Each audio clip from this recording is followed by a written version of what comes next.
grade 12 learners. Welcome to today's tourism lesson. My name is Evans Mahonya. This lesson is brought to you by the Gauteng Department of Education in collaboration with Saibono Discovery Center. During the lesson and after the lesson, if you happen to have a question, please text us at 079 578 2908. I will repeat the number 079 578 2908. Grade 12's today's topic comes from the knowledge area tourism attractions, and the topic is tourism attraction, and the subtopic is famous world icons and attraction, part 2.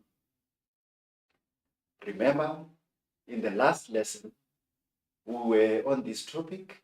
This is just but a continuation of where we have ended on the 27th of March of 2025. So this is just but a continuation. We have looked into some famous world icons and attraction in the previous lesson.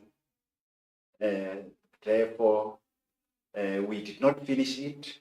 As such, we need to continue and bury the entire topic. Where the lesson will be assessed, you will find questions on these topics in section C of the final examination paper. That is your question 4. And also in section A of the very final examination paper. That is your question 1, short questions. You will also come across assessment for this topic in a controlled test, also in a skills assessment task. It will be assessed also in the PET, as well as the prelim and the final examination, of course, as we said. So in every assessment that you'll be writing this year, it is possible that you may come across questions derived from this topic. Here are your lesson objectives. Please internalize these objectives, because the lesson objectives are the basis from which questions are set. So as we discuss the objectives, please make sure that you know them, and as you study, as you look into this topic, you are able to address the objectives that we are going to say now.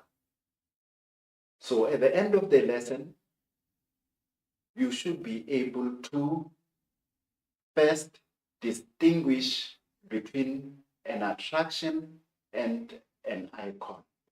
We have looked into this in the previous lesson.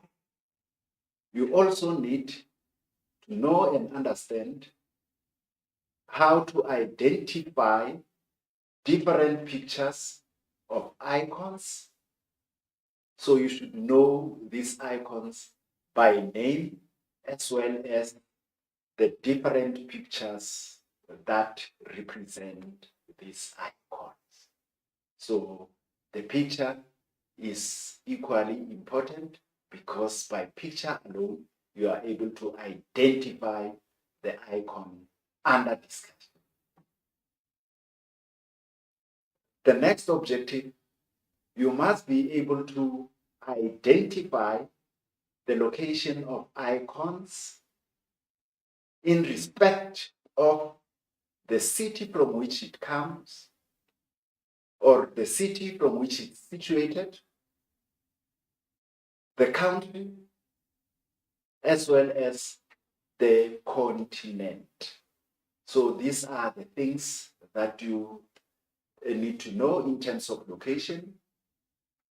That is the city where the icon is found, the country where it is located, as well as the continent. Give a full description. That is, you must know the unique characteristics of the icon. The unique are not just ordinary characteristics, but those hidden characteristics, those specific and special characteristics that are attached to a specific icon that you should be able to identify. You need to also state the reasons why it is regarded as an icon. Also, you need to distinguish, that is, to differentiate which icons are World Heritage Sites as well. Apart from being the world icons, there are icons that are also known to be the World Heritage Site. So that you need to separate between the icons that are prescribed for you in 2025. The next objective is that you should be in a position to indicate the type of tourists that will visit a specific icon. The different types of tourists that you studied in grade 10, they are featured here. Now you should be able to match them with the relevant icon. So not every tourist will flock onto any icon. So there are specifications to say this icon will favor mostly this type of tourist. We'll look into it as we discuss this icon this after. You should also be able to apply or link your own knowledge with case studies as well as scenarios, or rather extracts, to the factors and characteristics that contribute to a successful attraction or an icon. You need to know the factors or the characteristics that contribute towards the success of a tourist attraction. So we'll incorporate these objectives as we discuss the icons one by one in the next few minutes. Now, for your 2025, the following icons have been prescribed for you. We'll start off by mentioning the country where it is located and the name of the icon or the names of the icons found in that specific country. Number one, the first icons that you are prescribed or that are prescribed for you to know this year are those that are situated in the country that is known as Israel. And they are, the first one, the Dome of the Rock, and the second one is the Wailing Wall. So you have two icons that are situated in Israel that you have to study this year. The second country that has an icon for you to study this year is Greece, and the name of the icon is the Parthenon. Another icon rise from India, and it is the Taj Mahal. Turkey has an icon prescribed for you as well in the blue mosque.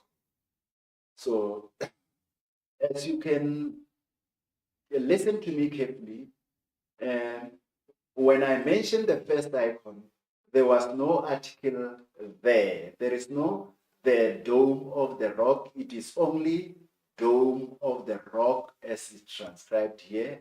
It is not the Wailing Wall, it is Wailing Wall. But look now, as we proceed further with other icons, you have the Parthenon, you have the Taj Mahal, you have the Blue Mosque that is found in Turkey, and in France, you have the Eiffel Tower as well as French Riviera. So this article there, it's fundamental for you to mention where it is required. Some of the icons have the article there and some do not have. Please do not forget to write the article there before the name of the icon in cases where you are required. So from the list here, you learn that you have 1, 2, 3, 4 icons, 5 with the Swiss Alps that begin with there before their names, and the rest do not have. So please know which ones which require you to write there, because you'll be marked incorrect for leaving the article there in such cases where the icon needs to start with that. So you need to write a full name. Every little word attached to the name must be exactly the same as that. So in Japan, you have Mount Fuji. In Mexico, you have Chichen Itza or the Yucatan. In Jordan, you have Petra. In Nepal, you have Mount Everest. And in Saudi Arabia, you have Mecca. And in Switzerland, you have the Swiss Alps or Jungfrau Andes. In Netherlands, you have the windmills. These are your icons for 2025. There are 14 in total. Please try to know every little aspect that is attached to these 14 icons. As we move further, this is the distribution of world icons in specific countries that we have alluded to, in specific continents that we are yet to look into as we discuss these icons one by one. Right, here is the distribution as you can see on the map here. You have the Chichen Itza, which is in Mexico. Mexico is found in the North American continent. It is in North America, and that's where you would find the country Mexico, and the icon prescribed for you is the Chichen Itza. As we look into location of other icons, you have the Wailing Wall. The Wailing Wall is found somewhere just above Africa, just above the Red Sea that separates Africa and Europe, and affectionately this area is known as the Middle East. So that's where you'll find the Chichen Itza. And then if you move further, you have the Dome of the Rock, also found in Israel. And as we move further, you have the Petra, which is found in Jordan, not far from Israel. You have also the Mecca, which is found in Saudi Arabia, not far from Israel. So all these icons are found in Asia, or most of the icons prescribed for you are found in the continent of Asia. So as we move further, you have the Taj Mahal, it's in India, and the continent is also Asia.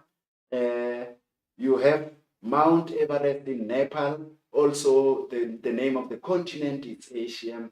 You have Mount Fuji in Japan, also the name of the continent is Asia.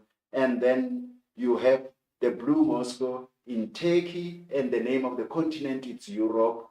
You have the Parthenon in Greece, also in Europe, just above the African continent. And you also have the windmills in Netherlands, also in Europe, and the Swiss Alps in Switzerland, and the Eiffel Tower in France, as well as the French Riviera, which is situated in France. As you can see, most of your prescribed icons are either in Asia or in Europe. So they are concentrated in two continents, that is Europe and Asia. So only one is outside these two continents, and it's found in North America, and that is your Chichen Itza, which is found in Mexico. So please try to locate these icons on the world map, because you will never know if it will be linked, or the questions will be linked to the globe or to the world map, where you will be expected to name the icon pointed at a particular site on your map. So it is important, as you study icon, to know where exactly they are located. And one of the fundamental aspects that you should know in respect of these world icons is that 13 of them are concentrated in Europe and Asia, whereas one is in Mexico. That should be your point of departure as you study these prescribed icons in 2025. The continents that these icons are located, but here is just a presentation of all the 7 continents of the world. So it shows you where the continent is. So as you can see here, this continent is referred to as North America, and this one is South America, and we have Africa, where South Africa is situated, and on top of Africa you have Europe, and it is followed by Asia, which occupies a larger area, and Australia, this is the other one, and your last one is Antarctica. This portion of the earth is not suitable for human inhabitants, so it is your Antarctica.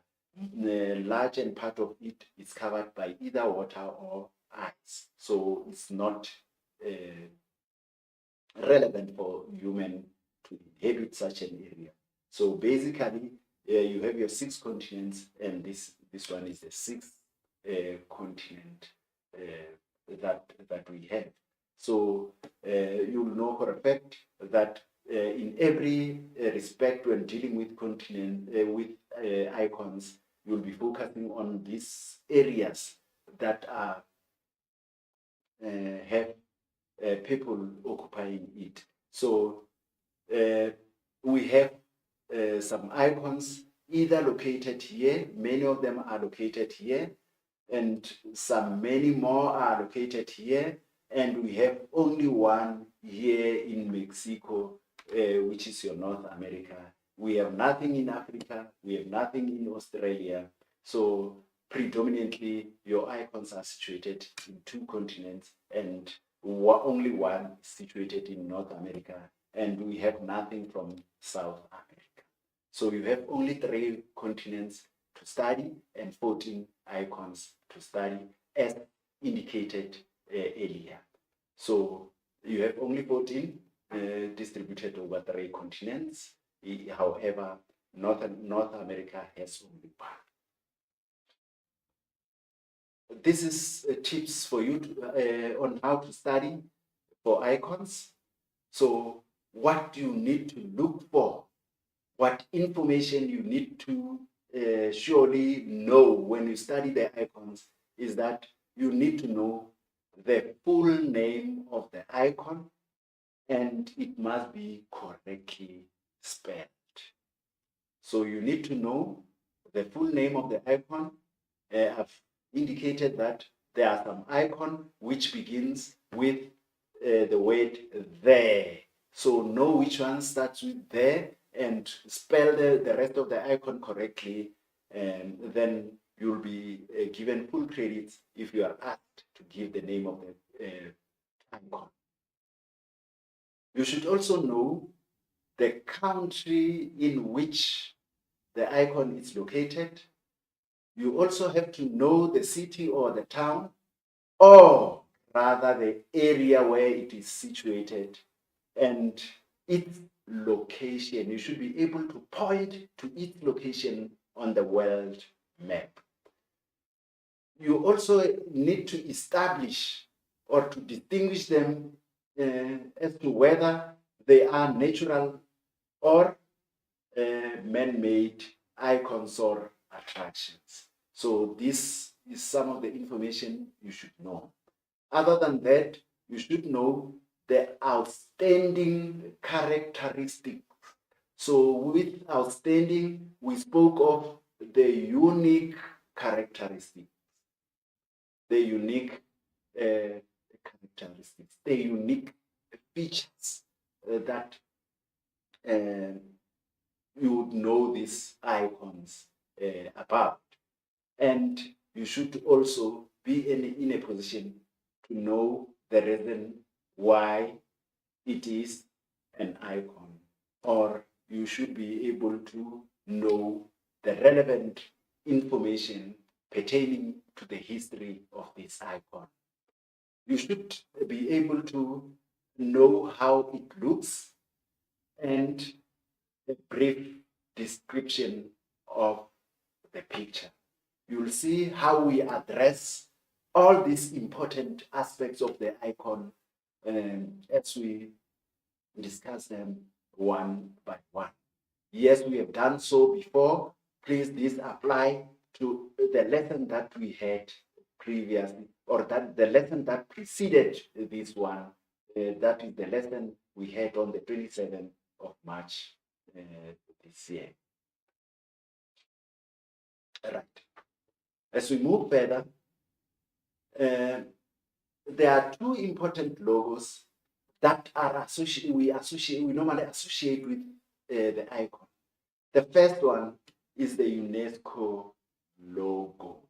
This is the logo, and remember, UNESCO stands for United Nations Educational, Scientific, and Cultural Organization. So UNESCO is responsible for declaring the World Heritage Sites, as well as it's a body, a world body looking after the world icon, looking to the upkeep of the world icon. So this organization, it's a global organization which is involved in identifying and declaring World Heritage Site and making sure that the icons that we have are preserved and looked after. Right. Now, if you are given an icon and you see this symbol, it shows that the icon is both an icon and it is also regarded as a World Heritage Site. So it has 2 status attached to it. So if you see these 2 symbols, this one would indicate that this is an icon, and this one will further indicate that the very icon is also a World Heritage Site. So now this symbolizes a heritage site, and this one symbolizes that United Nations organization, United Nations Education, Scientific and Cultural Organization is involved in this organization. It is responsible for this icon or attraction. Right. So it is equally important to know how these two symbols, how these two logos represent and are used when are paired within a particular icon. Now, getting into our icons that are hailing, we have tackled some of them, we've looked into some of them in the previous lesson. Hence, this is part 2 of the world icons and attractions. So we will proceed with Mount Fuji. So in terms of location, it is situated in Japan, or it's a mountain that is located in the country Japan, and Japan, we said it's found in Asia, that is the continent. So the name of the continent is Asia, and the name of the country is Japan. So we have defined this icon, which is Mount Fuji, in terms of its location, in terms of the country, and in terms of the continent where it is situated. So Mount Fuji, as we locate it from the Asian map or the world map, you would find it located here, and specifically where there is a red dot, that is where Mount Fuji is located. And the types of tourists that usually patronize Mount Fuji are your ecotourists. Ecotourists are interested in seeing the beauty of nature. You have the gap year tourist, the leisure, as well as adventure tourists, because there are some adventure activities here, like mountain climbing, snow glazing, and many other activities. Bungee jumping can be done here. So those are some of the adventure activities that can be performed in and around this icon, that is your Mount Fuji.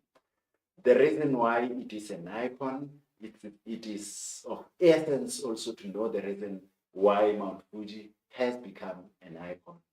It is because it is a religious and cultural symbol for Japan. It is, or it has both the religious and the cultural elements which are of importance to this country, Japan.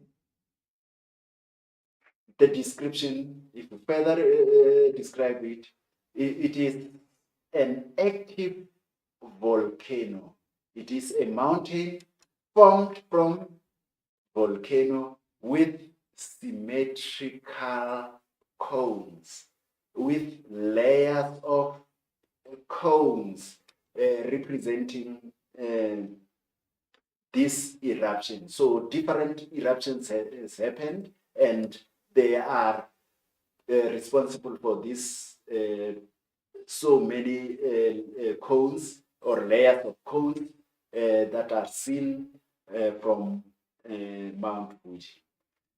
The top is snow-capped, so the tip of this mountain is covered by snow. It is capped by snow all the time for many months of the year. It is surrounded by 5 lakes and national parks. So these are some of the features that Mount Fuji brags about. The next icon that is prescribed for you, grade 12, is the Chichen Itza. Chichen Itza, or it's found in Mexico on the Yucatan Peninsula. This is the exact location of the Chichen Itza. And the type of tourists are the ecotourist, the cultural, the leisure, adventure, special interest tourists. These are all examples of tourists who normally visit the Chichen Itza. And in terms of locating this attraction, it is situated here from our map, and the picture looks like as portrayed on the slide. The reason why it is an icon, it is an important archaeological site.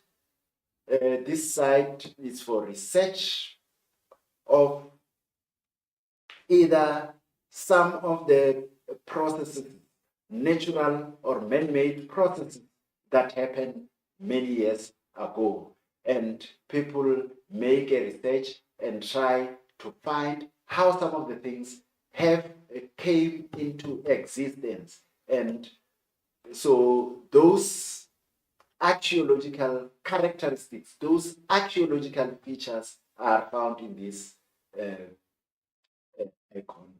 And most of the remaining buildings arrays and displays many architectural styles or designs. It gives information about the Mayan culture. So it tells you how some nationalities in Mexico used to live in the past, and that past existence is carried on to the future. So for such an information, the Chichen Itza, it's a place or it's an icon that must be visited. Description, it has stone templates, so it is built out of stones, and it resembles a pyramid, as you can see. It's like a pyramid in stature, or the structure resembles that of a pyramid. That gives tourists insight into the lives of the early Mayan civilization. So it explains specifically the past history of the Mayan people, and it is also was used as a trading center between the 500 after the birth of Christ and 1100 after the birth of Christ. So it dates back to a longest period in the history of time. The next icon, as we continue, is the Petra.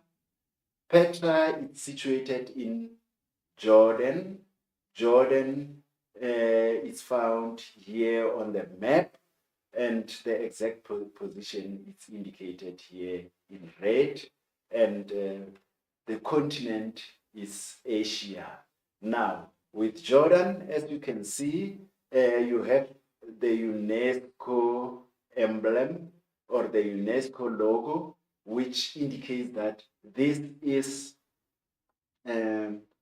UNESCO is in charge or is responsible for the preservation of this area. And this line indicates that Petra, apart from being an icon, it's also a World Heritage Site. So the reason why it is an icon, also it is rich, and it is one of the largest archaeological sites in the world. It is one of the richest and one of the largest archaeological sites in the whole world. If you were asked to describe it, it is regarded as the desert city, which is hidden in a narrow valley surrounded by mountains. So it is surrounded by mountains. It is enclosed by mountains, and this narrow valley give us Petra, which is our icon, and it has been carved from solid rock.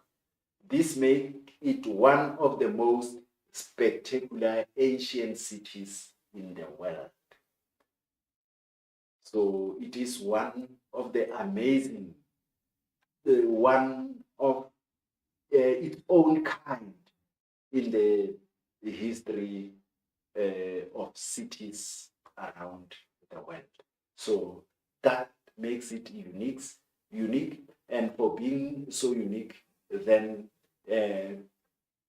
it acquired the status of an icon. So many people who visit this place just to see how it differs from the rest of other cities in the world. The next icon prescribed for us is the Mecca. The location, it is in Saudi Arabia. Saudi Arabia also it's found in the Asian continent. So that is the location of Mecca. And if you have to be specific, our Mecca is situated here. And the type of tourists that usually visit the Mecca as our icon are religious tourists. So in that, we come to learn that Mecca is associated with religion. So it is a holy place. It is a place where you would hold prayer. And the picture for Mecca is as portrayed here. So reason why it is an icon, it is the center of the Islamic religion. So the Islams gather here in certain periods of the year to worship. It is also regarded as the holiest site for the Islamic faith. It is the holiest site or the holiest place for the Islamic faith. So description, it is a sacred. So it is a sacred city, the birthplace of the Prophet Muhammad, and the Muslim pilgrimage is called the Hajj. A pilgrimage here suggests a long journey, which is taken each year by people of the Islam religion to pay homage to Prophet Muhammad, who is believed was born at this icon, which is your Mecca. The sacred place suggests that certain cultural beliefs are vested in this icon. Some of the norms and values of the Islamic society is preserved, it is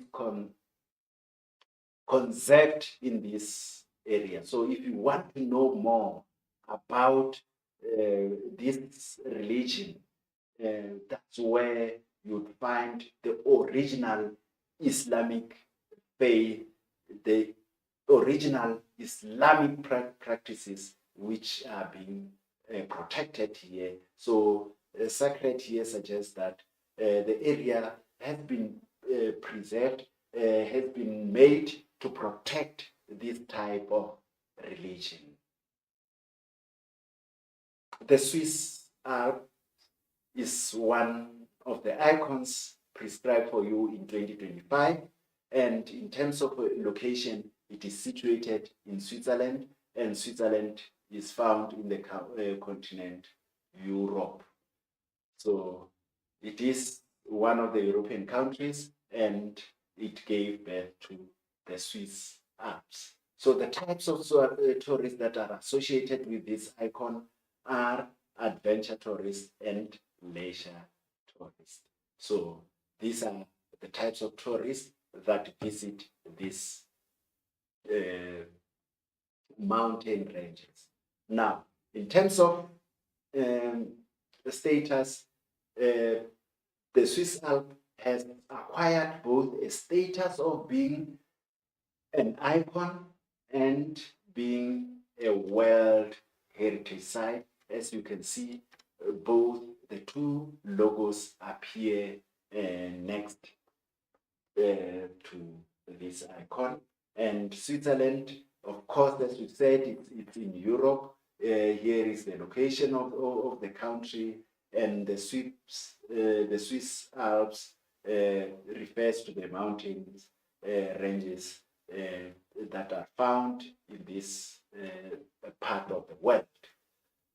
The reason why it is an icon, it is because it is famous for its natural beauty.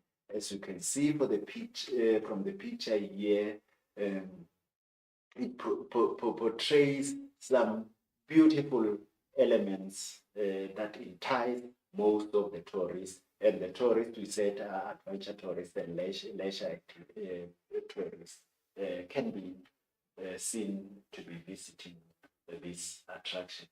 And in terms of description, it is a range of mountains that is permanently covered in snow. So here is the unique feature, permanently covered in snow. That is one important feature of this mountain. And it is famous also for winter sports and activities. The fact that it is covered by snow all the time, it means it favors all the sporting activities that are performed over the cold seasons of the year. The next icon prescribed for you is the windmills. The windmills are located in Netherlands. Netherlands, it's also known as Holland, and it is also located in the continent of Europe. So this is where you find the windmills, and they are associated with leisure and ecotourism. So it is also meet the requirements for both an icon and a World Heritage Site. As you can see, both the symbols are represented here. And in terms of location, here is your Netherlands, and we said it is in Europe, that is your country, your continent. And the reason why it is an icon, the windmills are one of the main symbols associated with Netherlands, and is characteristic of its landscape. It is the largest concentration of old windmills in the world. So it represents the windmills or old windmills, as you can see, a string of them in a linear pattern just next to the river that you can see here. Remember, we can use windmills to generate electricity. So it was a source of electricity in the olden days, but it remains standing. So it is the largest concentration of old windmills in the world. And as we further describe this icon, it is the largest concentration of windmills in the world. It is associated with innovative use of draining water. So it is used to drain water from this river or maybe to supply communities around. Those are the important aspects that you should know about the windmills. The next one, and the last icon for discussion is the Mount Everest. Mount Everest is found, or its location is in Nepal. Nepal, it's also situated in the continent Europe. Unlike the other two that we've discussed, Mount Everest, it's only an icon. It's not a World Heritage Site. As you can see, you don't have the heritage site symbol attached next to it. The types of tourists associated with Mount Everest are the special interest tourist, the eco-tourist, and the adventure tourist. These are your types of tourists that would usually visit Mount Everest. And the reason why it is an icon, it is the highest mountain in the world. The summit is the longest and most challenging to climb. So that makes it an icon. This unique feature where the top of it, the summit refers to the top of this mountain. It's the longest and it's very challenging to climb. And many people here lose their life in trying to get to the peak or to the summit of this range of mountain. As we are told, it is the highest mountain, and this separates this mountain from the rest of the mountains. This is the unique feature that we ascribe to. As you describe this type of mountain, it is the highest mountain in the world, and it is 8,845 meters above sea level. It lies between China and Nepal, and so that is in terms of position where you find Mount Everest. So for you to do now is to classify these icons as you study in terms of whether it is a feature like a mountain. So you have Mount Fuji, you have the Alps, you have Mount Everest. Those are your mountains. And if you group them and compare them in terms of the location, in terms of the characteristics, in terms of the reasons why they are icons, then you would know that, or you'll be confident enough to say, I can separate the mountains that we need to study in Mount Everest, in the Alps, as well as the Mount Fuji. So this is something that we need to do. And there are religious icons like your Mecca, and you can group with the rest of other religious icons so that you separate them, you distinguish them in terms of the characteristics, in terms of the reasons why they are icons, in terms of the types of tourists that visit those icons. And obviously, with religion, it will separate them in terms of different religions that we know. You have the Christian religion, you have the Islam, you have the Muslim, and the Buddhist kind of religions. So you separate these icons in terms of those categories of religions and in terms of descriptions. I hope going forward you will find this difficult, very easy in terms of distinguishing these icons from one another and giving their unique characteristics. I want us to take a pause and go for a 5 minutes break, and we'll continue with the rest of this topic. Remember, there are some narratives that we need to deal with. So if we can stop and have a 5 minutes break, and when we get back, we'll look into some other essential elements around this topic.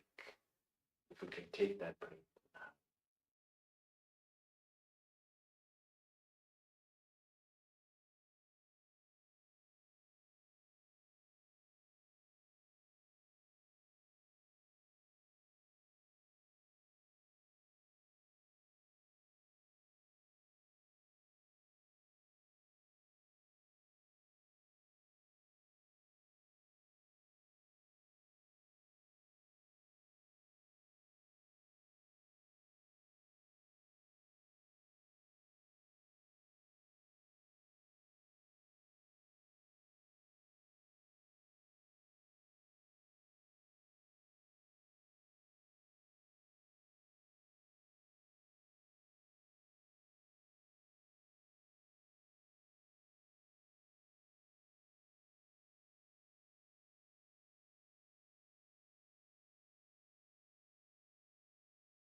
Welcome back, grade 12 learners. Remember, if you have any queries, any misconceptions derived from this lesson, please feel free to contact us on WhatsApp on this number 079 578 2908. For all your clarity seeking questions, WhatsApp us on 079 578 2908, and we'll do the best we can to give solutions to your questions. Now, we are done with the discussion of icon by icon of the 14 icons that were prescribed for us in 2025. Now it's yours to go and study hard, know them by heart, and try to add as much information. This is just but a basic information about this icon.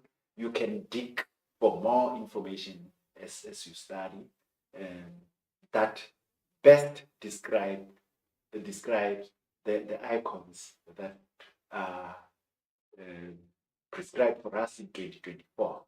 So moving forward, we're going to look into the factors that contributes to the success of a tourist attraction. And here, our tourist attraction referring to the icons. Factors contributing to the success of a tourist attraction. Right.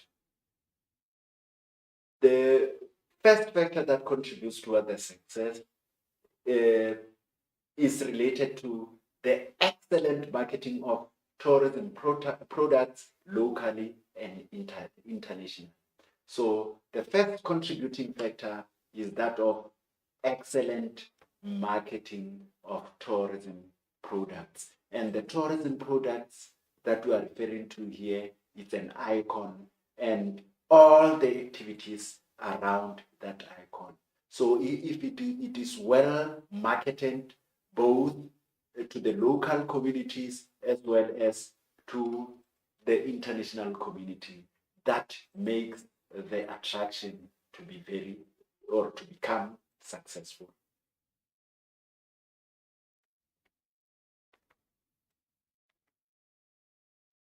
I'm sorry about that. Sustainable and responsible tourism management plans. So if there are well tailor-made, sustainable and responsible management plans, the tourist attraction is likely to become successful. So if the planning around the icon is sustainable, is not something that is looking towards the near future, then the tourist attraction is likely to be successful and attract a lot of tourists from around or all over the world. Efficiency and the ethical behavior of the staff and management.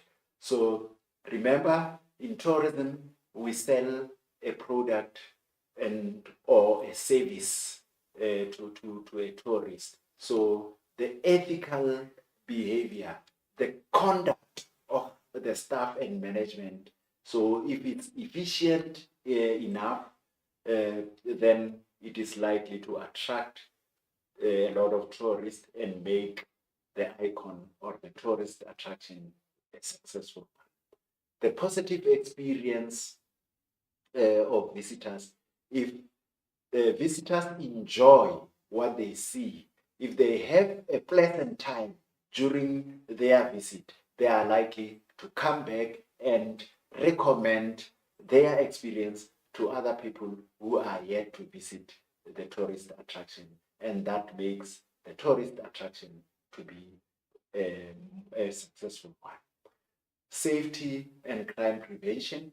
So if a lot of effort is put towards creating the safety of the visitors, of the tourists, and the prevention of crime, then that in itself will attract people to visit that icon, because everyone wants to feel safe.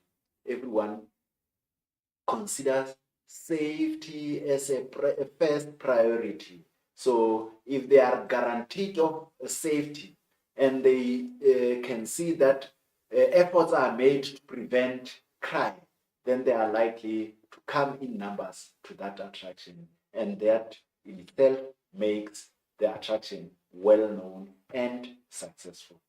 The general appearance and the upkeep of the attraction. So if a good appearance will always appeal, you will always attract people to be keen to come and visit, to be keen to want to see the attraction. And if it's well kept, if it's well preserved, if it's well cleansed, then it will attract a lot of tourists, and that makes that attraction a successful one. And also, the attraction should be considerate, or the management of that attraction should be considerate to the needs of people with disability, and also creating universal access. Universal access is that the icon or the attraction must be in a position to accommodate everyone, including people who would use wheelchairs, who cannot climb the stairs or the staircases. So they will need ramps for their wheelchairs. So that accessibility include also the rest rooms. Are any bathrooms available? So all those aspects leads to universal accessibility. Factors contributing to the success of the tourist attraction, in summary, they revolve from this, and so that is your excellent marketing of tourism products. It repeats that what we have said. This is just a summary.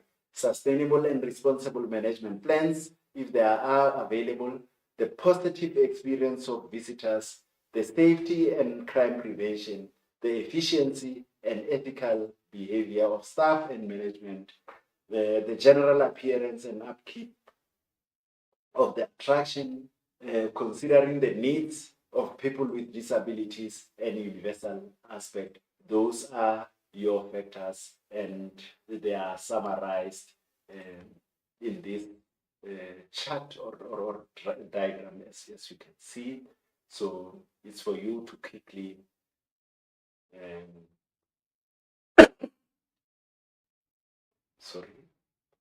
excellent, to quickly internalize this information.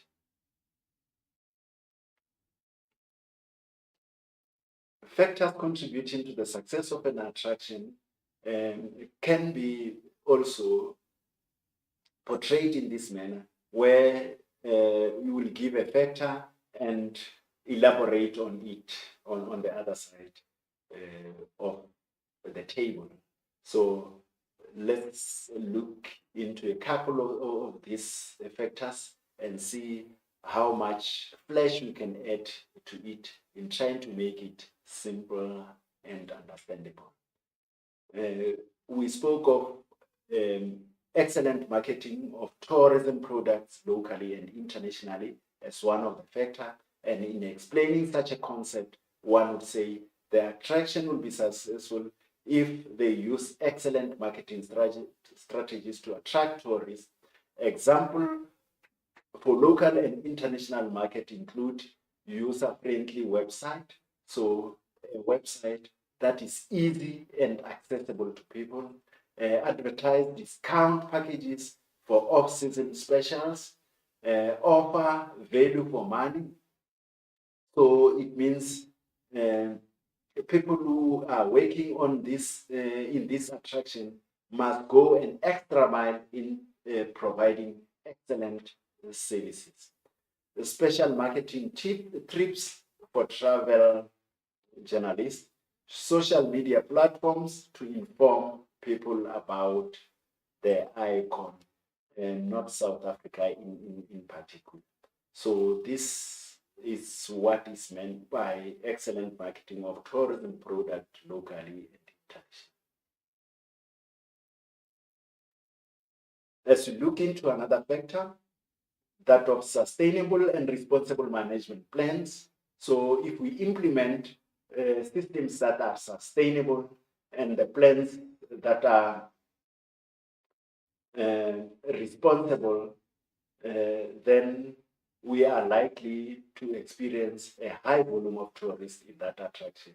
So what it means in explaining it, one would say the management of the attraction must have plans in place highlighting how to protect the people, the planet, and make profit at the same time. So these three responsible and sustainable aspect of tourism must be met categorically. So there has to be a plan outlining how this attraction manage to protect and preserve the planet whilst at the same time making profit. So this is threefold. We don't only make profit, but the attraction must be concerned about the conservation of nature, as well as the protection of people. So how do we go about meeting these three sustainable practices? Then it means we need to buy goods from local suppliers. We need to pay fair salaries to our staff. We also need to outline a proper waste management plans, as well as plans to save water and electricity, indicated as energy here. So this plan is fundamental to attract responsible and sustainable tourists. As we move further with factors, we spoke about the positive experience of visitors. If the visitors are happy, they will come back as repeat visitors and spread a good word of mouth, WOM. So they will talk, or they will spread the information about the attraction to their families and relatives, to their friends, and they will speak good about the attraction. And that is referred to as positive word of mouth or a good word of mouth. An example would be good quality facilities such as information centers with Wi-Fi, the staff wearing name tags, no queues for tickets and food sales. So all those are good things that one can say about an experience in an attraction. So another factor is efficiency and ethical behavior of the staff and management. If they are well trained and if they behave in a manner that tourists or customers will feel respected, then they are like this factor is likely to draw people from different places of the world to the attraction. So in explaining this concept, then one would say, or this factor, one would say, the staff and management play a big role in the success of an attraction. Examples would include a friendly staff that can speak more than one language to assist visitors. Secondly, the staff is well trained to solve problems, and the staff can be identified by their uniform and name tag, which emphasize on the aspect of professionalism. As we move further with factors contributing to the success of a tourist attraction, the next factor will be safety and crime. And in explaining the safety and crime prevention, one would say the attraction must make sure that they have things in place to keep the tourists safe. Examples include display safety rules, safety and crisis management plans, walking first aid kits and fire extinguishers, visible security guards, secure parking with access control gates, as well as warn tourists about the dangers in and around the attractions. So those are some of the procedures, some of the essential aspects that must made known to a tourist. Another factor would be the general appearance and the upkeep of the attraction. As a factor, it can be explained as that this is one of the most important factor because the appearance is what visitors see and when they arrive. The general appearance must be good and facilities maintained. Examples include well-maintained gardens, recycling and waste bins near entrances, as well as public toilets that are clean and well maintained. Those are some of the explanation behind the general appearance and the upkeep of an attraction. As we proceed with the factors and their explanation, one would say we have explained the factor that considering the needs of people with disabilities, this is represented by a wheelchair, as you can see here. The attraction can ensure that the facility and service is user-friendly, and the example will include websites that give clear information on how people with physical challenges are accommodated. For example, guide dogs are allowed, clear signage at the attraction site, equal opportunities are provided, same prices for everyone, designated parking spaces for people with physical or challenges will attract people from across walks of life. Elevators with announcements that when we are inside the elevator, it is in a position to indicate that you are on the first floor, you are on the 10th floor, and whatsoever. Also, public toilets that are accessible to all. So those are some of the factors or some of the concepts that explain the factor when we are to consider the needs of people with physical disabilities, with physical challenges. And lastly, universal access as one of our factor. When the attraction has equal opportunities for all people to have access to the services, to the facilities of the attraction. The example then will include accommodating different language speakers. So we must not be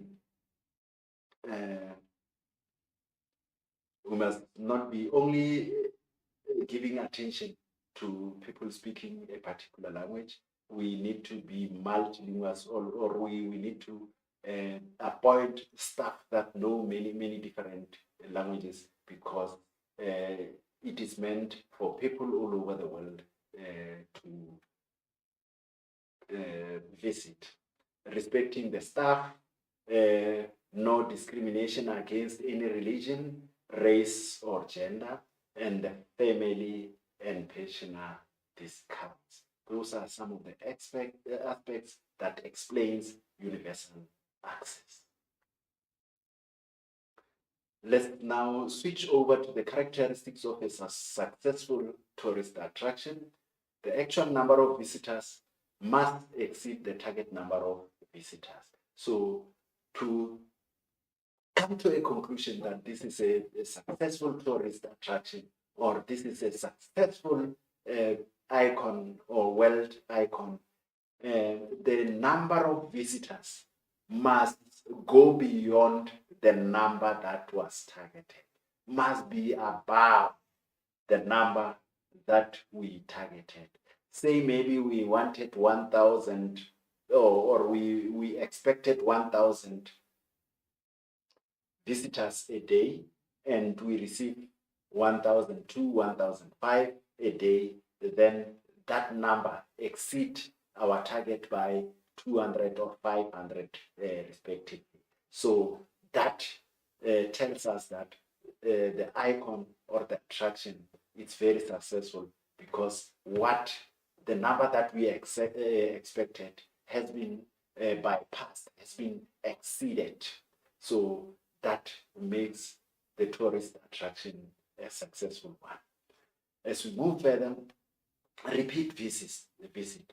So when people visit again and again the same attraction, it means the attraction it's successful because it was able to draw the same people over and over again. So the repeat visit also, it's one aspect that defines for us that this attraction is a successful one. The income generated exceed targeted figures. So if we had targeted to make 1 million a month and we make 3 million, it means that the attraction is a successful one. So the income or the profit that we get is more than what we had expected. Then that says to us that the tourist attraction is a successful attraction. The positive impact of local community and environment. So respect for local people. The positive impact also suggests that people of the local community also benefit from the existence of this attraction or the icon.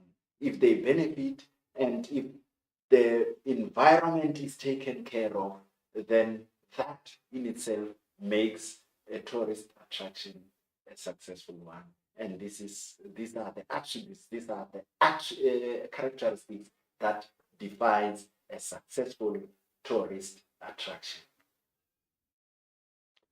Characteristic of a successful attraction and can be summed up in the diagram as indicated here. The actual number of visitors exceed the target, the income generated exceed the target figures, a positive impact on the local community and the environment, and as well as repeat visit. So this is just a map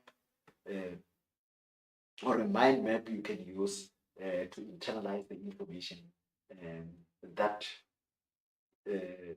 explains the characteristics of a successful tourist attraction. Characteristics of a tourist attraction and its explanation. The actual number of visitors exceed the targets.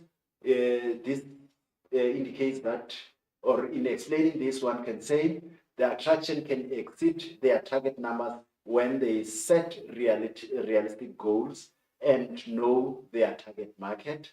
They must plan how to attract the target market. For example, have a good marketing strategy. Income generated exceed the target figures. If the attraction exceeds their target numbers, they will have more tourists, which leads to more income. If the tourists are happy, they will spend more time at the attractions, and this will also lead to increased income. Repeat visit. The tourists have a positive experience, will come back to visit the area repeatedly. They would return because of the excellent service and the great value for money they have received. The expectations were met. So the expectation of the tourists, they are met, and this prompt the tourists to visit that particular place again. The positive impact of local community and the environment. The attraction will make a positive impact on the local community when they employ local people and involve them in decision making. So if they are given a chance to take ownership of the place, or to be part of the management, or to be part of ownership of the icon, that it's a positive undertaking by the attraction, and everyone, or if they have a buy-in for local citizens, then that is one attribute of a successful tourist attraction. If they respect the local and protect the environment, they will make a positive impact. Those are your characteristics. And as we sum up the whole topic, what you need to know as a grade 12 are as indicated in this diagram. And so, as you can see here, you need to establish the difference between an attraction and an icon. You need to know the different pictures of icons. You need to know where they are located. You need to know the full description, that is your unique characteristics of the icon, the reason why it is regarded as an icon, the type of tourist that visit the attraction, as well as the type of attraction, whether it is a religious icon, whether it's a physical icon, whether it is a man-made or natural attraction. All those you need to be able to know. And you should lastly be in a position to establish whether it's only an icon or it is also a World Heritage Site. And remember to see if whether it is also a heritage site. Remember the two logos that we have ascribed to. Right, time for activity. Let's do practice and see if we can answer this question that relates to the topic at hand, the topic that we have just discussed. We have indicated that this forms question 4 of the National Senior Certificate Examination paper, question 4 of the prelim examination, and it will still be question 4 of the junior examination. So whenever you go to question 4, know that you'll be asked questions based on the world icons and attractions. So let's look into the questions. 4.2, it says, study the information below and answer the questions that follow. It's about Mount Fuji. It says, fabulous Mount Fuji, map of the hiking trails to and from the summit of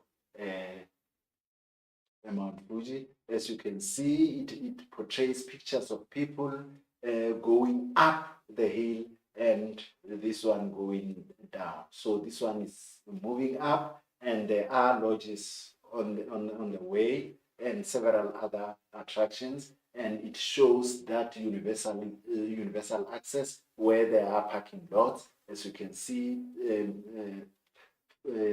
major transports to the area are either entering or leaving the area. Tourism is beneficial to the communities located around Mount Fuji. However, there is also many challenges caused by the influx of tourists and the high levels of pollution caused by litter. This is your extract, this is your scenario, and I think it's well explained to you. Let's look at the question. 4.2.1, this suggests to us that it is question 4. So the first number indicates to you that you'll come across this question in question 4. So 4.2.1 says, name the country where Mount Fuji is located. Question 4.2.2 says, name one negative impact of mass tourism or over-tourism on Mount Fuji. And 4.2.3 says, suggest 2 sustainable and responsible practices that will result in better management of Mount Fuji. And that is for 4 marks, and the first 2 are allocated 2 marks each. Let's try and respond to the question. The name of the country where Mount Fuji is located is Japan. They did not say name the continent. They wanted you to give the answer in terms of the country. So if you mention an answer as Asia, you are going to get it wrong because the question wants the country, not the continent, and that country is Japan, and you will get your 2 marks. So this is either Japan or nothing. 4.2.2, the question was, name one negative impact of mass tourism or over tourism on Mount Fuji, for 2 marks as well. So in answering that, one can say extra strain on the resources in the area, that is water, electricity, and sanitation. So if we get more people than expected, so we are going to have challenges in terms of water supply because it was planned for a particular number of people. We are going to have power outages, and we are going to have problems with regard to sanitation because the initial plan may not accommodate over tourism, may not manage high numbers of visitors in the area. It also can lead to damage of the natural environment. So if we are more on a single place, if more people come to visit a place, that can cause harm to the environment, can damage the natural environment. Challenges with access control. So we might have problems of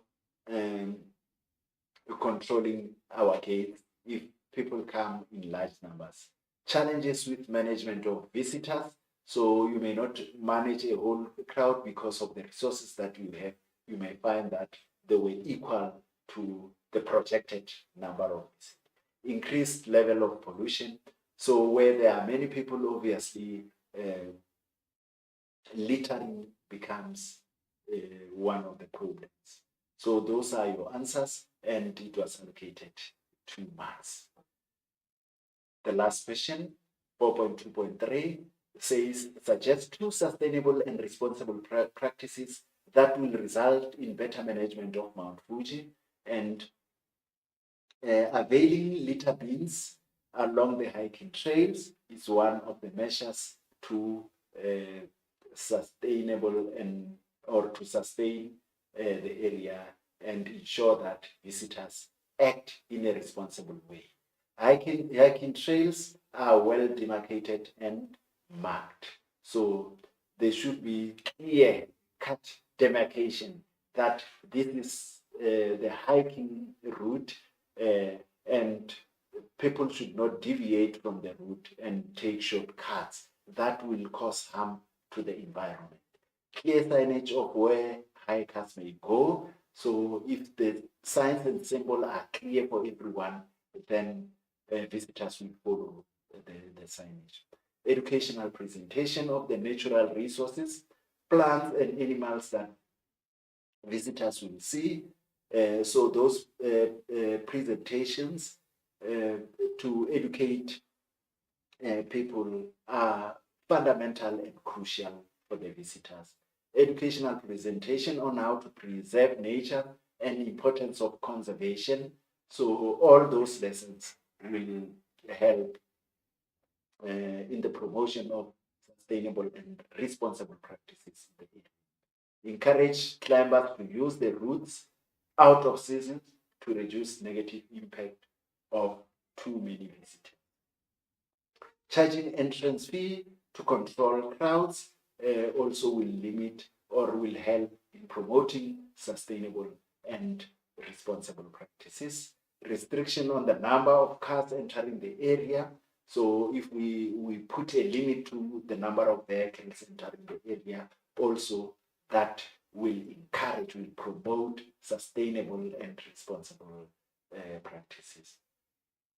Regular cleanups of the mountain areas also favors sustainable and responsible practices. Those are your answers for question 4.2.1, 4.2.2, and 4.2.3, which was allocated 4 marks, and these are just but alternative answers. These are some of the ways you can use to respond to question 4.2.3. The next lesson is planned for the 17th of April, that is next Thursday, from 14:30 to 16 hours, and we'll be looking at the topic foreign market share. So this puts an end to the discussion of world icons and attractions, global icons and attractions.